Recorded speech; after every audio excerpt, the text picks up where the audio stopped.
ഓം ശ്രീനാരായണ പരമഗുരവേ നമഃ. ഓം ശ്രീ ശാരദാംബികായേ നമഃ. ഓം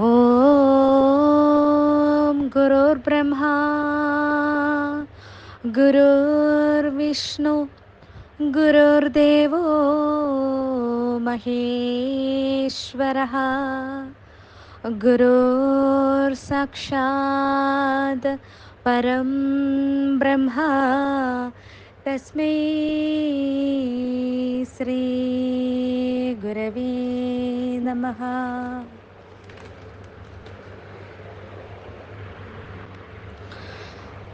ഭഗവത് പദ്മങ്ങളിൽ അനന്തകോടി പ്രണാമം. ആത്മസഹോദർക്ക് വിനീതമായ നമസ്കാരം. ശ്രീ ഗുരുവും ശ്രീ ശാരദയും എന്ന നമ്മുടെ പഠന ഗ്രൂപ്പിൻ്റെ മഹാനവമി ആഘോഷവും ദേവീസ്തുതികളുടെ പൂജാസമർപ്പണവും ഒക്ടോബർ 3 മുതൽ തുടക്കം കുറിച്ച വേളയിൽ ഈ യാത്രയിൽ പങ്കാളിയാവാൻ സാധിച്ചതിൽ ഒരുപാട് സന്തോഷം അറിയിച്ചുകൊണ്ട് എന്നിൽ വന്നു ചേർന്ന സമർപ്പണ യജ്ഞത്തിലേക്ക് പ്രവേശിക്കട്ടെ.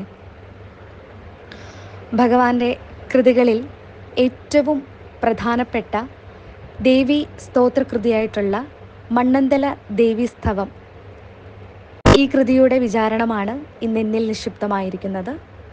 നമുക്ക് ഈ സ്തോത്രകൃതിയിലേക്ക് പ്രവേശിക്കാം. കേരളത്തിൻ്റെ തലസ്ഥാനമായ തിരുവനന്തപുരത്തിനടുത്ത് മണ്ണന്തല എന്ന പ്രദേശത്ത് ഭഗവാൻ സ്ഥലവാസികളായ ഭക്തന്മാരുടെ പ്രാർത്ഥനയനുസരിച്ച് കൊല്ലവർഷം 1064 കുംഭം 22 രേവതി നക്ഷത്രത്തിൽ ഒരു ദേവീ പ്രതിഷ്ഠ നടത്തുകയുണ്ടായി. ഇഷ്ടദേവതാരൂപത്തിൽ ദേവിയെ ഭജിക്കുന്ന ഭക്തർക്ക് പ്രയോജനപ്പെടത്തക്കവണ്ണം സംസ്കൃത വൃത്തത്തിൽ 9 ശ്ലോകങ്ങൾ ഉൾപ്പെട്ട ഒരു ദേവീസ്തവവും രചിച്ചു. മണ്ണന്തലെ ദേവീസ്തവം എന്ന ആ സ്തോത്രകൃതിക്ക് പേരും നൽകി. ദേവീപ്രസാദവും തുടർന്ന് ആത്മസാക്ഷാത്കാര രൂപവുമായ മോക്ഷവും കൊതിക്കുന്നവർക്ക് ജാതിമതഭേദം കൂടാതെ ഉരുവിട്ട് പഠിക്കാവുന്നതാണ് ഈ സ്തോത്രം. ഇതിലെ 1-ാം പദ്യം മുതൽ 5-ാം പദ്യം വരെ ഉള്ളതാണ് എനിക്ക് മനന വിഷയമായി തന്നിരിക്കുന്നത്. ഇതിലെ 1-ാം പദ്യത്തിലേക്ക് നമുക്ക് കടക്കാം. ശ്ലോകം 1, മണ്ണന്തല ദേവീസ്തവം. മണിക്കുട വിടുർത്തി മലർത്തോവി മണമെല്ലാം ഘൃണിക്കപചിതി ക്രിയ കഴിച്ചു ഘൃണിയാക്കി ഗുണിച്ചവകളൊക്കെയും ഒഴിഞ്ഞു ഗുണിയും പോയി ഗുണക്കടൽ കടന്നു വരുവാൻ അരുൾ കത്തായേ. 1-ാം പദ്യത്തിൽ ഭഗവാൻ നമ്മളോട് പറയുകയാണ്, മണിക്കുട വിടുർത്തി. എന്താണ് ഈ മണിക്കുട എന്ന് പറഞ്ഞാൽ? മുത്തുക്കുട, അഥവാ നമ്മുടെ ഹൃദയത്തിൻ്റെ ഒരു വലിപ്പത്തിനെ വികസിപ്പിച്ചെടുക്കുക, അതായത് ഹൃദയപത്മം വികസിപ്പിക്കുക. മലർത്തൂവി മണമെല്ലാം, പുഷ്പാർച്ചന നടത്തി അഥവാ സങ്കല്പങ്ങളെല്ലാം ഈശ്വരാരാധനപരമാക്കി മണമെല്ലാം പലവിധ സുഗന്ധദ്രവ്യങ്ങളെല്ലാം കൂട്ടി, അല്ലെങ്കിൽ നമ്മുടെ വിഷയവാസനകളെയെല്ലാം ഈശ്വരമയമാക്കി മാറ്റുക. നമ്മുടെ ജീവിതത്തിൽ ഒരുപാട് വിഷയങ്ങളുണ്ട് അല്ലേ? അതൊക്കെ ഈശ്വരമയമാക്കി കാണുക. പിന്നീടോ ഘൃണിക്കപചിതി ക്രിയ കഴിച്ചു ഘൃണിയാക്കി. ഘൃണിക്ക് എന്ന് പറഞ്ഞാൽ കാരുണ്യനിധിയായ ഈശ്വരന് അഥവാ ചിത്സൂര്യനായ പരമാത്മാവിന് അപചിതിക്രിയ കഴിച്ച്, അപചിതിക്രിയ കഴിക്കുക എന്ന് പറഞ്ഞാൽ പൂജ നടത്തുക. പൂജ നടത്തി ഘൃണിയാക്കി, ചിത്തം സൂര്യകിരണം പോലെ പ്രകാശമയമാക്കി ഗുണിച്ചവകളൊക്കെയും ഒഴിഞ്ഞു. അങ്ങനെ പടലം പടലമായി സഞ്ചയിച്ചിരുന്ന കർമ്മവാസനകളൊക്കെ ഒടുക്കി ഗുണിയും പോയി വാസനകളുടെ ഉടമസ്ഥനായ അഹങ്കാരവും ശമിപ്പിച്ച് ഗുണക്കടൽ, മായാഗുണനിർമ്മിതമായ സംസാര സമുദ്രത്തിൽ കടന്നു വരുവാൻ, അല്ലെങ്കിൽ കടന്ന് ആത്മാനുഭവമാകുന്ന പറ്റുവാൻ തായേ, അമ്മേ, അരുൾക, അനുഗ്രഹിക്കൂ എന്നാണ് ഇവിടെ പറയുന്നത്. ഓരോ അർത്ഥമായിട്ട് പറഞ്ഞു തരുന്നു എന്ന് മാത്രമേ ഉള്ളൂ. നമുക്ക് കൂടുതലായിട്ട് മനസ്സിലാകണമെന്നുണ്ടെങ്കിൽ ഓരോ അർത്ഥമായിട്ട് നോക്കണം, ഓരോ വാക്കുകളായിട്ട് നോക്കണം. മുത്തുക്കുട പിടിച്ച് അഥവാ ഹൃദയപത്മം വികസിപ്പിച്ച് പുഷ്പാർച്ചന നടത്തി അഥവാ സങ്കല്പങ്ങളെല്ലാം ഈശ്വരാരാധനപരമാക്കി പലവിധ സുഗന്ധദ്രവ്യങ്ങളെല്ലാം കൂട്ടി അഥവാ വിഷയവാസനകളെയെല്ലാം ഈശ്വരമയമാക്കി കാരുണ്യനിധിയായ ഈശ്വരൻ അഥവാ ചിത്സൂര്യനായ പരമാത്മാവിന് പൂജ നടത്തി ചിത്തം സൂര്യകിരണം പോലെ പ്രകാശമയമാക്കി അങ്ങനെ പടലം പടലമായി സഞ്ചയിച്ചിരുന്ന കർമ്മവാസന ഒടുങ്ങി വാസനകളുടെ ഉടമസ്ഥനായ അഹങ്കാരവും ശമിച്ച് മായാഗുണനിർമ്മിതമായ സംസാര സമുദ്രം കടന്ന് ആത്മാനുഭവമാകുന്ന കരപറ്റാൻ അമ്മേ എന്നെ അനുഗ്രഹിക്കൂ എന്നാണ് ഇവിടെ ഒന്നാമത്തെ ശ്ലോകത്തിലൂടെ നമുക്ക് മഹാഗുരു പറഞ്ഞു നൽകുന്നത്. മണിക്കുട വിടുർത്തി മലർത്തൂവി മണമെല്ലാം കൃണിക്കവചിതി ക്രിയ കഴിച്ചു ഘൃണിയാക്കി ഗുണിച്ചവകളൊക്കെയും ഒഴിഞ്ഞു ഗുണിയും പോയി ഗുണക്കടൽ കടന്നു വരുവാൻ അരുൾക്ക തായേ. അല്ലേ അമ്മയുടെ അനുഗ്രഹം എനിക്ക് വേണം. എൻ്റെ ഈ ജീവിതത്തിലെ എല്ലാവിധ സർവ്വദുഃഖങ്ങളെയും ഇല്ലാതാക്കുവാൻ അമ്മയുടെ കൃപാകടാക്ഷം വേണം. എൻ്റെ ജീവിതവാസനകളെ എല്ലാം എനിക്ക് ഈശ്വരമയമാക്കി മാറ്റുവാൻ അമ്മയുടെ അനുഗ്രഹം ഉണ്ടാകണേ. അതിനു വേണ്ടിയുള്ളൊരു ഹൃദയവിശാലത എന്നിലേക്ക് വന്ന് കുടികൊള്ളണമേ എന്നുള്ള മനസ്സ് നിറഞ്ഞ പ്രാർത്ഥനയാണ് ഒന്നാം ശ്ലോകത്തിലൂടെ നമുക്ക് ഇവിടെ വ്യക്തമാക്കാൻ സാധിക്കുന്നത്. രണ്ടാം ശ്ലോകത്തിലേക്ക് പ്രവേശിക്കുകയാണെങ്കിൽ, തിങ്കളും ത്രിദശഗംഗയും തിരുമുടിക്കണിഞ്ഞു തെളിയുന്ന നൽ തിങ്കൾ നേർമുഖേ ദിഗംബരന്റെ തിരുമേ പകുത്ത ശിവമേനിയേ നിൻകഴൽ കമലമെൻ കരുത്തിൽ നിലനിർത്തി നിത്യവും അഹന്ത വന്നങ്കുരിച്ചറിവഴിഞ്ഞു പോയി വിഫലമായി വരാതരുളുകമ്പികേ. തിങ്കളും ത്രിദശഗംഗയും. ആരാണീ തിങ്കൾ? തിങ്കളെന്ന് പറഞ്ഞാൽ ചന്ദ്രനാണ്. ത്രിദശഗംഗ ദേവഗംഗ. തിരുമുടിക്കണിഞ്ഞു. തിരുമുടി എന്ന് പറയുമ്പോൾ ദിവ്യമായ തലയിൽ ചൂടി തെളിയുന്ന നൽ തിങ്കൾ നീർമുഖി. തെളിയുന്ന എന്ന് പറയുമ്പോൾ ചുറ്റും പ്രഭ വിതറുന്ന തിങ്കൾ നീർമുഖി, ചന്ദ്രതുല്യമായ അല്ലെങ്കിൽ ചന്ദ്രന്റെ പ്രകാശം പോലെ ചൈതന്യത്തോടു കൂടിയ മുഖമുള്ള ദേവി. ദിഗംബരൻ എന്ന് പറയുമ്പോൾ പരമശിവനാകുന്നു. തിരുമേ പകുത്ത എന്ന് പറയുമ്പോൾ ദിവ്യമൂർത്തി പകുതി പങ്കിട്ടെടുത്ത ശിവമേനിയെ മംഗള ശരീരത്തോട് കൂടിയവളുമായ, ദേവിയുടെ ശരീരത്തെ വർണ്ണിക്കുകയാണ്, മംഗള ശരീരത്തോട് കൂടിയവളുമായ അംബികെ, അല്ലയോ ദേവി, അഹന്ത വന്ന് അങ്കുരിച്ച് എന്നിൽ നിറഞ്ഞു നിൽക്കുന്ന ഭാവം, നമ്മുടെയൊക്കെ ഉള്ളിൽ നിറഞ്ഞു നിൽക്കുന്ന ഭാവം എന്താണ്? ഞാനെന്ന ഭാവം, എനിക്കെന്ന ഭാവം, ആ ഒരു അഹങ്കാര ഭാവം, ഇതൊക്കെ അറിവഴിഞ്ഞു പോയി എല്ലാം ഈശ്വരമയമാണെന്ന അറിവ് നഷ്ടപ്പെട്ട് വിഫലമായി വരാതെ, ജീവിതം പാഴാകാതെ എൻ കരുത്തിൽ, എൻ്റെ ഹൃദയത്തിൽ നിത്യവും സദാസമയവും നിൻ കഴൽക്കമലം, അവിടുത്തെ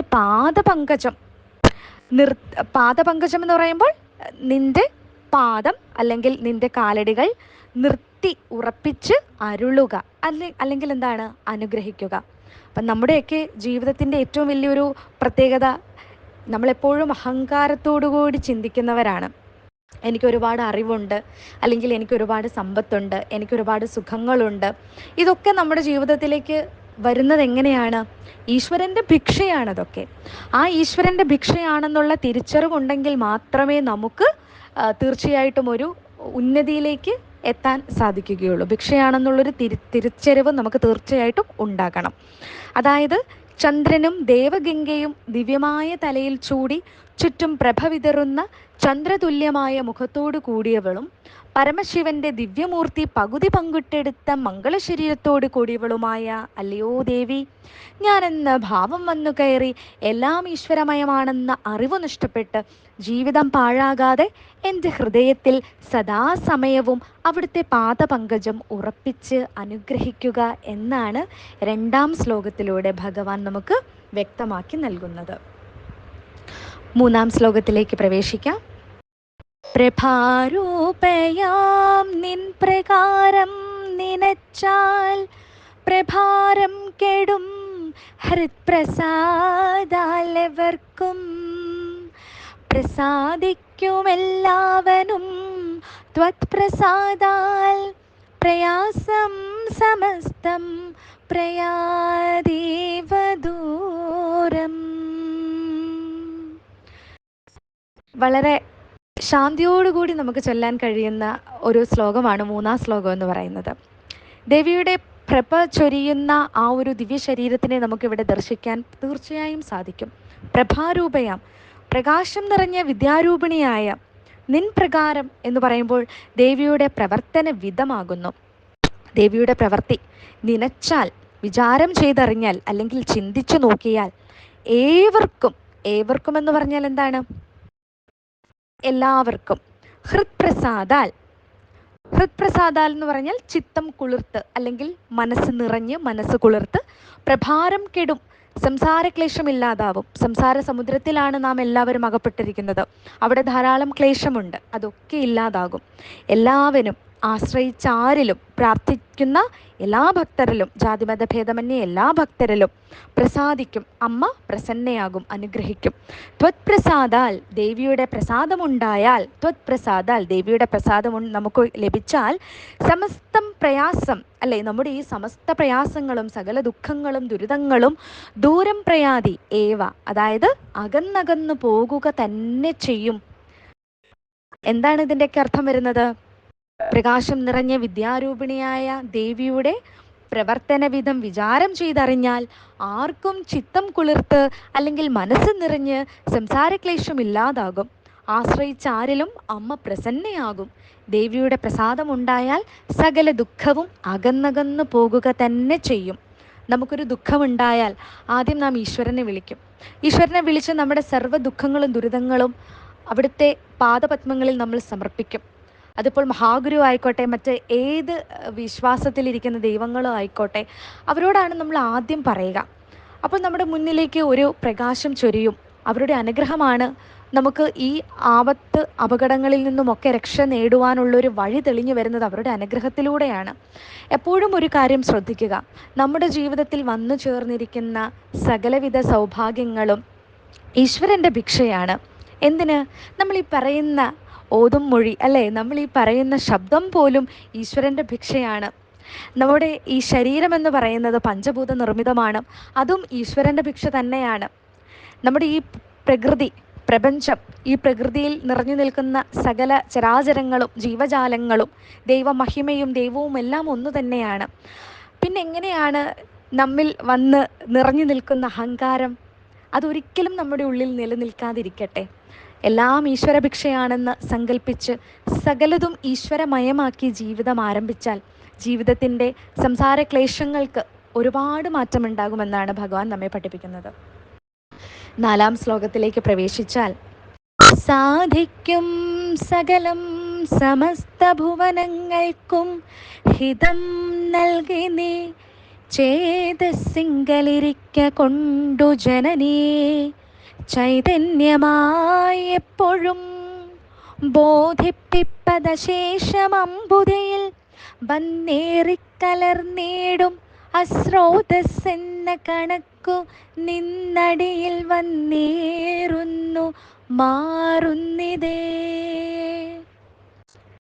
അല്ലയോ ജനനി, അല്ലയോ അമ്മേ, നീ അവിടുന്ന് ചൈതന്യമായി, ജീവചൈതന്യമായി ഹിതം നൽകി അഭീഷ്ടം സാധിപ്പിച്ച് എപ്പോഴും ചേതസ്സിലിരിക്ക കൊണ്ട് സദാ സകല ജീവജാലങ്ങളുടെയും ഉള്ളിൽ സ്ഥിതി ചെയ്യുന്നത് കൊണ്ട് സമസ്ത ഭുവനങ്ങളും എല്ലാ ലോകങ്ങൾക്കും സകലം സാധിക്കും, എല്ലാ ആഗ്രഹങ്ങളും നിറവേറും.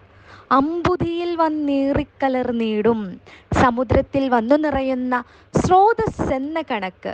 ആ സ്രോതസ് എന്ന കണക്കെന്ന് പറയുമ്പോൾ നദികളുടെ ഒഴുക്കെന്ന പോലെ ബോധിപ്പിപ്പത ശേഷം പ്രാർത്ഥിക്കുന്നതെല്ലാം നിന്നടിയിൽ, അവിടുത്തെ പാദത്തിൽ വന്നേറുന്നു, വന്നടിയുന്നു, മാറുന്നിതേ, ആഗ്രഹഫലമായി തിരികെ ലഭിക്കുകയും ചെയ്യുന്നു.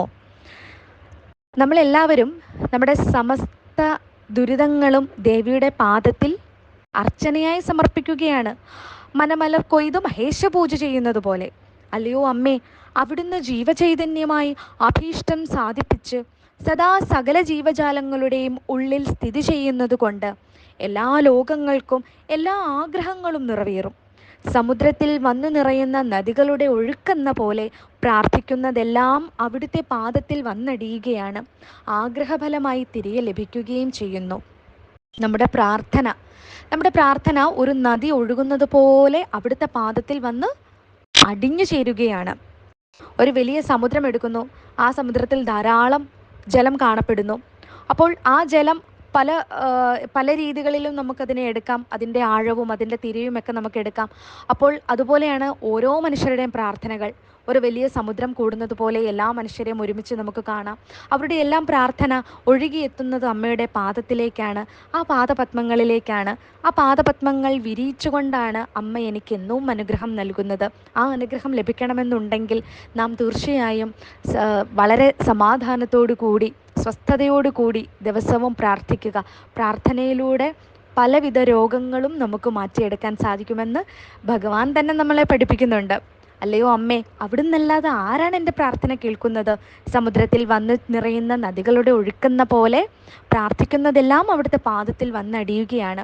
ആഗ്രഹഫലമായി നമുക്ക് എല്ലാ ആഗ്രഹങ്ങളും ദേവി സാധിച്ചു നൽകുകയും ചെയ്യുന്നു എന്നാണ് ഭഗവാൻ ഇവിടെ 4-ാം ശ്ലോകത്തിലൂടെ നമുക്ക് വ്യക്തമാക്കി തരുന്നത്. ശ്ലോകം 5 പ്രവേശിക്കാം.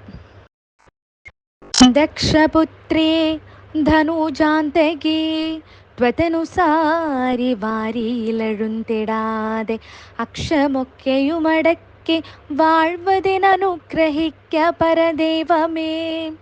കുക്ഷിബാധവലുതായ ദേവത ജയിപ്പതിന്നു പണിയുണ്ടു നിൻ കുക്ഷി തന്നിലിളകാതെ വാണു ദിവസം കഴിക്കുകില സംശയം. ദക്ഷപുത്രി, ദക്ഷന്റെ പുത്രിയായി ജനിച്ചവളെ, ധനുജാന്തകി, അനേകം അസുരന്മാരെ വധിച്ച് ലോകരക്ഷ ചെയ്തവളെ, ത്വതനുസാരി വാരിയിൽ, അവിടുന്ന് ഉണ്ടാക്കി കാണിക്കുന്ന ഈ സംസാര ജലത്തിൽ അഴുന്തിടാതെ, അകപ്പെട്ട് ഉഴലാനിടവരാതെ, അക്ഷമൊക്കെയും അടക്കി ഇന്ദ്രിയങ്ങളെയെല്ലാം പൂർണ്ണമായും വശത്താക്കി വാഴ്വതിന്, ആത്മനിഷ്ഠനായി കഴിഞ്ഞുകൂടുന്നതിന് പരദൈവമേ, ജഗത്തിനു മുഴുവൻ ആശ്രയമായ അല്ലയോ അമ്മേ, അനുഗ്രഹിക്കാം, കാരുണ്യത്തോടെ വരമരുളുക.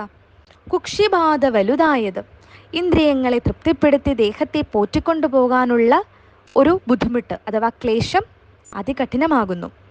ഈ വ്യഥ ചെയ്യിപ്പതിന്, ഈ ക്ലേശം ഒഴിവാക്കാൻ, ഈ ബുദ്ധിമുട്ട് ഒഴിവാക്കാൻ നിൻ കുക്ഷി തന്നിൽ, അമ്മയായ പ്രകൃതിയുടെ ഉള്ളിൽ ഇളകാതെ വാണ്, ഇന്ദ്രിയ വിഷയങ്ങൾക്ക് അടിമപ്പെട്ട് മനസ്സ് ചലിച്ചു പോകാതെ ആത്മനിഷ്ഠനായി ദിവസം കഴിക്കുകിൽ, ജീവിതം കഴിച്ചു കൂട്ടുമെങ്കിൽ പണിയുണ്ട്, ഒരു ഉപായമുണ്ട്, അസംശയം, യാതൊരു സംശയവുമില്ല.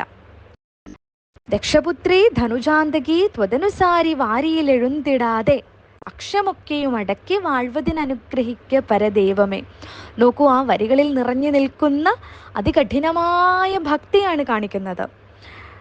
കഠിനമായ ഭക്തി. കാരണം ഭക്തി ഇപ്പോഴും ഒരു കഠിനം തന്നെയാണ്. അതൊരു ബാലികേറമലയാണ്. ആ മല നമുക്ക് കയറണമെന്നുണ്ടെങ്കിൽ നിസ്വാർത്ഥമായ പ്രാർത്ഥനയിലൂടെ മാത്രമേ നമുക്ക് സാധിക്കുകയുള്ളൂ.